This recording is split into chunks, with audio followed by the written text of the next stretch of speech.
Welcome student. आज हम class 7 chapter 2 nutrition in animal उसका पार्ट 1 देखने जाने वाले हैं। इसका पूरा जो कंसेप्ट है वो हम दो पार्ट में डिवाइड करेंगे। ओके, तो डायरेक्टली हम ये चैप्टर जो है वो स्टार्ट करते हैं। फर्स्ट स्लाइड में आ रहा है डाइजेशन, उसका इंट्रोडक्शन है। तो न्यूट्रिशन जो है उसके बारे में बताया हुआ है। Animal nutrition include nutrient requirement, mode of intake of food and its utilization in the body. मतलब कि एनिमल जो न्यूट्रिशन जो लेता है बाहर से वो उसको फिर बॉडी में लेता है और उसका यूटिलाइजेशन जो बॉडी में होता है। तो components of food such as carbohydrate are complex substances. ये जो कंपोनेंट जो फूड के होते हैं वो एकदम कॉम्प्लेक्स सब्सटेंसेस होते हैं, वो डायरेक्टली वो यूटिलाइज नहीं कर पाएगा कोई भी organism. They are broken down into simpler substance, मतलब कि उसको सिंपल सब्सटेंस में कन्वर्ट करना जरूरी है। तो breakdown of complex component of food into simpler substances is called digestion. तो इस तरह से जो एक प्रोसेस है कि जिसमें कॉम्प्लेक्स कंपोनेंट जो है फूड के वो सिंपल सब्सटेंस में कन्वर्ट होते हैं, उसको क्या बोलते हैं? डाइजेशन। नेक्स्ट स्लाइड में different way of taking food. तो यहाँ पे अलग अलग एनिमल जो है वो अलग अलग तरीके से जो है अपने न्यूट्रिएंट्स का जो है लेते हैं, उसके अलग अलग मोड है। जैसे कि हम बी मतलब मधुमक्खी की बात करें या हमिंग बर्ड की बात करें तो नेक्टर जो सोर्स होता है प्लांट का वहाँ से मिलता है। इन्फेंट ऑफ ह्यूमन मतलब कि जो बच्चा होता है या तो दूसरे एनिमल के बच्चे होते हैं वो मदर मिल्क मतलब उसको दिया जाता है। स्नैक है उसका भी दिया हुआ है, वो जिसका शिकार करते हैं उसको डायरेक्टली निगल लेते हैं। Some aquatic animal filter tiny food particle floating near by and feed upon them. Aquatic animal का क्या है, वो तो डायरेक्टली जो आसपास फ्लोटिंग करते हुए पार्टिकल्स हो गए फूड के उनको खा जाएंगे। नेक्स्ट स्लाइड में है एक्टिविटी 2.1, उसका सॉल्यूशन मैंने आपको बता दिया डायरेक्टली यहाँ पे। स्नेल जो है वो कौन से टाइप का फूड लेगा? इंसेक्ट। उसका मोड ऑफ फीडिंग क्या होगा? स्क्रैपिंग। एंट है जो है वो ग्रेन मतलब जो है अनाज मतलब कि जो अपने फसल होती है उनको खाती है स्क्रैपिंग या चुइंग करके। ईगल जो है फिश खाती है, फिश खाता है मतलब कि कैप्चरिंग द स्वेलिंग, वो कैप्चर करता है, उड़ के आता है और स्वेलो कर लेता है। हमिंग बर्ड है वो नेक्टर सोर्स है, वो सकिंग। लाइस है ब्लड और वो भी सक करता है। मॉस्किटो है वो भी ब्लड सक करता है। बटरफ्लाई जो है नेक्टर सोर्स है उसका और सिफनिंग। और हाउस फ्लाई जो है liquid food sponging. Next cell में जो एक अमेजिंग फैक्ट बताई हुई है स्टारफिश के बारे में कि स्टारफिश जो है वो एनिमल को खाती है तब क्या होता है कि उसके आसपास जो हार्ड सेल बने होते हैं वो कैल्शियम कार्बोनेट के बने हुए होते हैं। जैसे ही शेल ओपन होते हैं तो स्टारफिश अपने स्टमक को उसमें से पॉप आउट करता है और डायरेक्टली उसका माउथ जो है वो उसमें से सॉफ्ट एनिमल को खा जाता है और वो शेल को अंदर लेके जाता है। स्टमक वहाँ पे जो है जो ओपन होता है और वहाँ पे वो स्लोली डाइजेस्ट होता है। नेक्स्ट स्लाइड में digestion in human. We take enough food through the mouth, digest and utilise it. The unused part of the food defecated, मतलब कि हम जब फूड खाते हैं वो माउथ से हम लेते हैं और डाइजेस्ट करते हैं, उसको यूटिलाइज करते हैं। अनयूज पार्ट जितना भी रहेगा वो फिर वो बाहर निकल जाता है।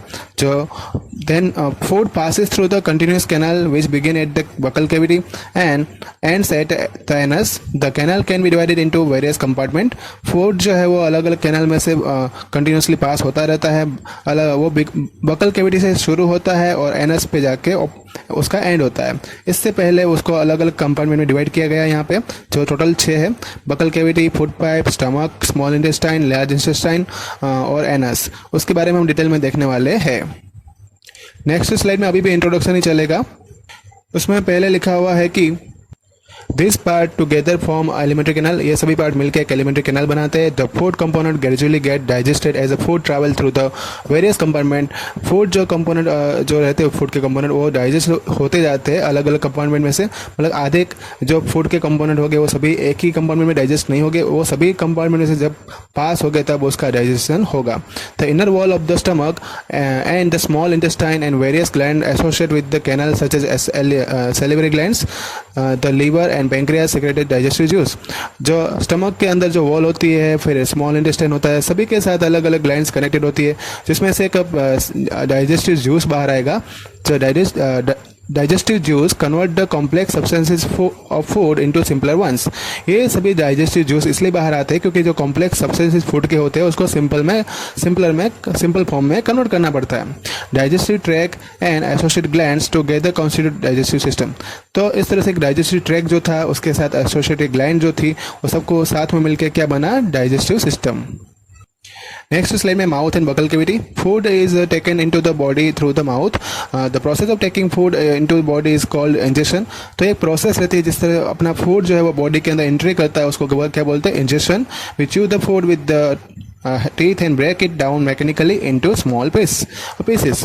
मतलब कि हम जो फूड को चबाते हैं और मैकेनिकली हम उसको स्मॉल पार्ट में कन्वर्ट करते हैं। और mouth has a salivary gland which secrete the saliva. अपने माउथ के अंदर एक सलेवरी ग्लैंड होती है जिसमें से सलेवा सिक्रेट होता है। यहाँ पे बाजू में एक टेबल दिया हुआ है जो मैंने पूरा आपको फिलअप करके दिया है, उसका सोल्यूशन साथ में है। और एक एक्स्ट्रा जो है वो नॉलेज के लिए यहाँ पे दूसरा एक टेबल भी बताया हुआ है।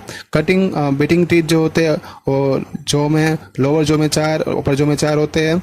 पियर्सिंग और टीयरिंग तोड़ने के लिए जो टीथ होते हैं वो नीचे और ऊपर दोनों में 2-2 होते हैं। चुइंग और ग्राइंडिंग करने वाले टीथ जो होते हैं वो पहले 4-4 होते हैं, फिर बाद में 6-6 हो जाते हैं। इंसिजर कैनियंस और प्री मोलर्स और मोलर जो है अपने माउथ के अंदर जो बच्चों में होते हैं उसकी फिगर आउट यहाँ पे दी हुई है। और जो टेक्स्ट बुक में जो फिगर दी थी उसके अंदर टोटल जो टीथ है उनको काउंटिंग भी इस टेबल में दूसरे टेबल में मैंने करके बताया हुआ है। नेक्स्ट स्लाइड में माउथ और बकल कैविटी के बारे में ज़्यादा इंफॉर्मेशन दी हुई है। उसमें पहले आ रहा है saliva. Mouth has a salivary glands. Mouth के अंदर ही सलेवरी ग्लैंड्स होती है। Saliva break down the starch to sugar, मतलब कि स्टार्च को शुगर में सलेवा जो है वो कन्वर्ट करता है। दूसरा है टंग के बारे में बताया हुआ है। Fleshy muscular organ at back of the buccal cavity. ये बकल कैविटी के पीछे जो एक फ्लैशी मस्कुलर ऑर्गन होता है जो फ्री इन फ्रंट, मतलब ये आसपास घूम सकता है। उसका मूवमेंट जो है वो हर डायरेक्शन में रहती है, मतलब यहाँ पे लिखा हुआ है moves in the all direction. उसका फंक्शन क्या है? तो फंक्शन है talking, mixing saliva with food, swallowing food, testing with taste buds. तो सलेवा को फूड के साथ मिक्स करना, फूड को स्वेलो करना, घुमाना और टेस्ट बर्ड्स के द्वारा फूड को टेस्ट करना। यहाँ पे नेक्स्ट स्लाइड बहुत इंफॉर्मेशन काम आएगा आपको, उसके लिए बनी हुई है कि जो टंग के अलग अलग पार्ट जो होते हैं उसमें टेस्ट बर्ड आपको अगर चेक करना है तो बैक साइड का होगा बिटर, मतलब कड़वा चेक करेगा। फ्रंट साइड का जो होता है आगे वाला पार्ट वो मीठ स्वीट, मतलब कि मीठा को अगर खाना होगा तो उसको टेस्ट करने के लिए होता है। मिडिल फ्रंट है वो सॉल्ट के लिए होता है।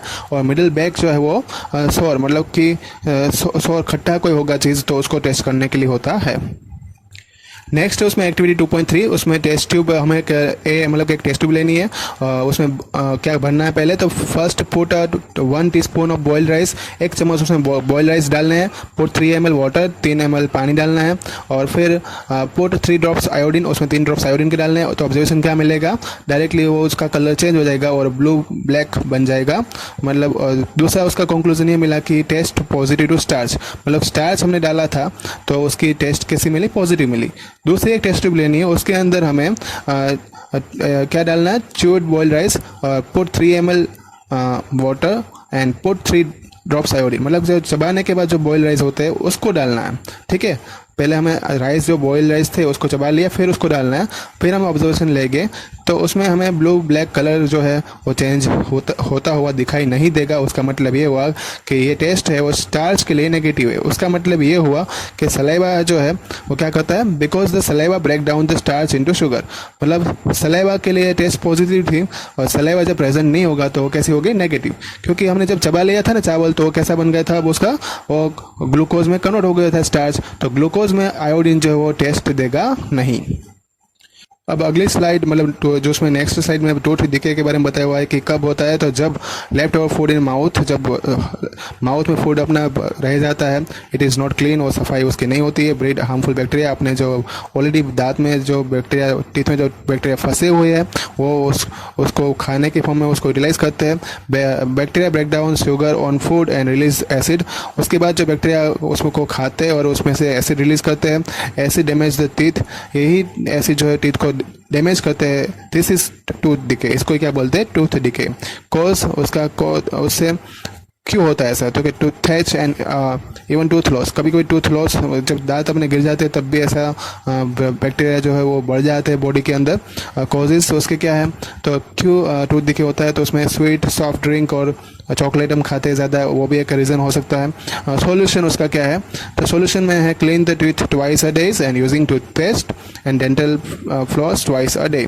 Rinse the mouth after every meal, हमेशा जो हम खाना खाते हैं उसके बाद माउथ को रिंसिंग करना चाहिए, मतलब कि हमें ब्रश करना चाहिए। नेक्स्ट स्लाइड में फूड पाइप और इसोफेगस।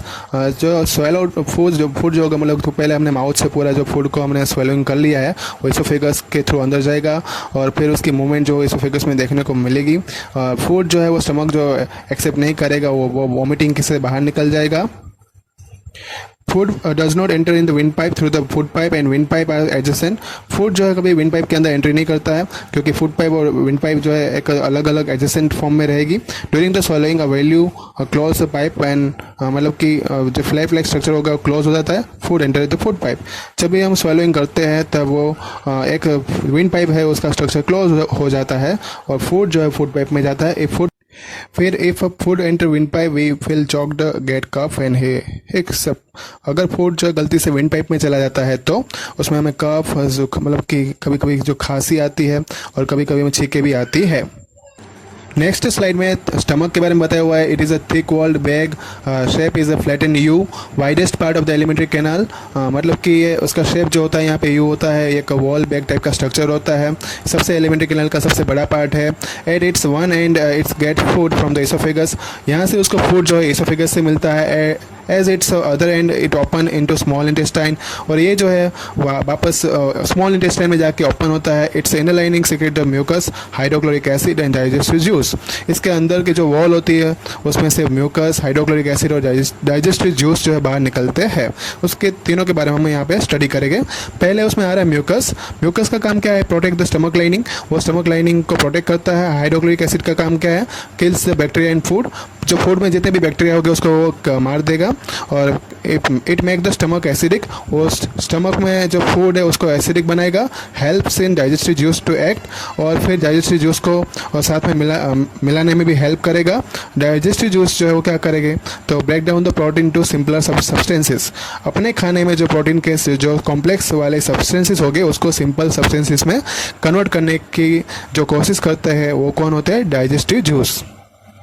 नेक्स्ट स्लाइड में आ रहा है small intestine. It is a highly coiled, ये पूरा कॉइल मतलब कॉइल जैसा उसका शेप होता है। It is a 7.5 metre long, ये सबसे लंबा स्ट्रक्चर वाला इंटेस्टाइन मतलब कि अंदर के एक मतलब ऑर्गन है। इट्स वॉल सीक्रेट जूसेस, उसके अंदर से जो वॉल होती है उसमें से अलग अलग जूस बाहर निकलते हैं। Receive the secretion from the liver and pancreas. इसमें जो जूस बाहर निकलते हैं उसमें से कोई कोई जूस जो लीवर से और पेंक्रियास से भी ऐड होते हैं। Lower part of the small intestine completes the digestion of all components of the food. जैसे जैसे फूड आगे बढ़ेगा और एंड पार्ट तक जब स्मॉल इंटेस्टाइन में पहुंचेगा तब तक उसका कंप्लीट तरीके से डाइजेशन हो जाएगा। Carbohydrates break down to glucose, यहाँ पे कार्बोहाइड्रेट और ग्लूकोज में कन्वर्ट हो जाता है। फैट जो ग्लिसरॉल में कन्वर्ट हो जाता है, और प्रोटीन जो है वो उसका क्या बन जाता है? Amino acid. नेक्स्ट उसमें लीवर जो है रेडिश ब्राउन कलर का होता है, सबसे बड़ी लार्जेस्ट ग्लैंड बॉडी की माना जाता है। वही अपर एब्डोमेन के राइट साइड में यहाँ उसका सिचुएशन है। सीक्रेट क्या करता है? बाइल जूस सीक्रेट करता है जो फैट को डाइजेस्ट करने में हेल्प करता है। गॉल ब्लैडर जो है उसका काम क्या है? जो बाइल जूस यहाँ से सीक्रेट हुआ था उसको स्टोर करता है गॉल ब्लैडर। पैंक्रियास जो है क्या करेगा? It is a cream coloured gland, वो क्रीम कलर का ग्लैंड होता है, लोकेटेड बिलो द स्टमक, और स्टमक के नीचे होता है। पैंक्रियाटिक जूस जो है वो कार्बोहाइड्रेट्स को ब्रेक डाउन करने में हेल्प करता है, और फैट्स एंड प्रोटीन्स और टू सिंपलर सब्सटेंस, मतलब कि तीनों चीज़ को वो सिंपलर सब्सटेंस में कन्वर्ट करता है। कौन? Pancreatic juice. नेक्स्ट स्लाइड में है absorption in a small intestine. Absorption जो है उसमें क्या है? Process of the digested food passing into blood vessel in a wall of intestine. कोई भी इंटेस्टाइन की वॉल में से जब डाइजेस्टेड फूड पास होता है और ब्लड वेसल में जाता है तब उस प्रोसेस को बोलते हैं एब्सॉर्प्शन। पहले उसमें आ रहा है विली, तो उसमें क्या है? विली क्या है? Thousand of finger like out growth on inner wall of the small intestine. Small intestine के अंदर फिंगर लाइक स्ट्रक्चर जो होते हैं जो ग्रोथ करते रहते हैं वो अंदर के साइड होते हैं। Villi increase the surface area of the absorption of digested food materials. Villi का फंक्शन क्या है? तो वो इंपॉर्टेंट फंक्शन भी है, वो एग्जाम में बहुत बार आता है कि वो सरफेस एरिया इंक्रीज कर देता है जिससे जो डाइजेस्टेड हुआ फूड मटेरियल है उसका एब्सॉर्प्शन बढ़ जाए। Each villi has a network of small thin blood vessels close to the its surface. हर एक ये विली स्ट्रक्चर जो होता है उसके आसपास ब्लड वेसल का स्मॉल मतलब थोड़े थोड़े पतले पतले ब्लड वेसल होते हैं जो उसके नज़दीक में रहते हैं। मतलब जैसे उसका फूड में से जो भी चीज़ वो एब्सॉर्ब करेगा वो डायरेक्टली कहाँ पे लिंक हो जाएगा? उसकी एंट्री जो है ब्लड वेसल में हो जाएगी। Surface of villi absorb the digested food, यही सरफेस विली की जो है वो डाइजेस्टेड फूड को एब्सॉर्ब करती है। And absorbed substance are transported through the blood vessel to the body organs. ये जितना यहाँ पे सब्सटेंस जो एब्जॉर्ब हुए थे वो ब्लड वेसल के थ्रू पूरे बॉडी में शिफ्ट हो गए, मतलब ट्रांसफर हो गए। नेक्स्ट स्लाइड में आ रहे हैं एसिमिलेशंस। तो एसिमिलेशन क्या है? जब use of the absorbed substance by body organs to build the complex substances like protein required in the by the body, this is called assimilation. तो इस तरह से जो सब्सटेंस जितने एब्जॉर्ब हुए उसमें से फिर से जो कॉम्प्लेक्स स्ट्रक्चर फिर से बनेंगे जो बॉडी को जरूरत है, उस प्रोसेस को बोलते हैं assimilation. In the cell glucose break down with help of the oxygen into carbon dioxide water and energy released. जैसे ही सेल के अंदर क्या होता है, ग्लूकोज जो है वो उसका ब्रेक डाउन होता है और उसमें से क्या बनता है, कार्बन डाइऑक्साइड और वाटर और एनर्जी भी साथ में रिलीज होती है। Food that remain undigested and unabsorbed enter into the large intestine. अब यहाँ पे जितना फूड जो बाकी बचा हुआ है, जो अनडाइजेस्टेड रहा है, वो लार्ज इंटेस्टाइन में जाके एंट्री करेगा। नेक्स्ट स्लाइड में आ रहा है लार्ज इंटेस्टाइन। लार्ज इंटेस्टाइन जो है is wider and shorter than small intestine. It is about 1.5 metre in length. Large intestine वैसे वाइड ज़्यादा है लेकिन स्मॉल इंटेस्टाइन के कंपैरिजन में थोड़ा शॉर्ट है। उसकी लेंथ जो होती है 1.5 मीटर होती है। Its function is to absorb the water and some salt from undigested food materials. जब लार्ज इंटेस्टाइन में जो फूड बाकी बचा था उसमें से उसका काम क्या बचा है, वाटर और सॉल्ट जो है उसको फिर से एब्जॉर्ब करने की कोशिश करता है। द रिमेनिंग वेस्ट मतलब passes into the rectum and remain there as a semi solid faeces. जो बाकी जो वेस्ट होगा वो फेसिस के फॉर्म में जो है वो आगे बढ़ेगा और रेक्टम में जाएगा। Faeces matter is remove through the anus from the time to time. और ये फेसिस मैटर जितने भी होंगे वो एनस में से टाइम टू टाइम वहाँ से रिमूव होते रहेंगे।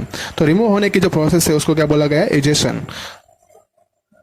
तो ये था पार्ट 1। पार्ट 2 जल्दी आएगा, आपको नोटिफाई किया जाएगा व्हाट्सएप पे, आपको होमवर्क मिल जाएगा। ओके। और दूसरी बात कि आपको कोई भी डाउट है तो हमें कमेंट बॉक्स में अभी आप बता सकते हो मुझे, ओके, लिख कर। ओके, सभी रिवाइज करते रहना। Thank you all.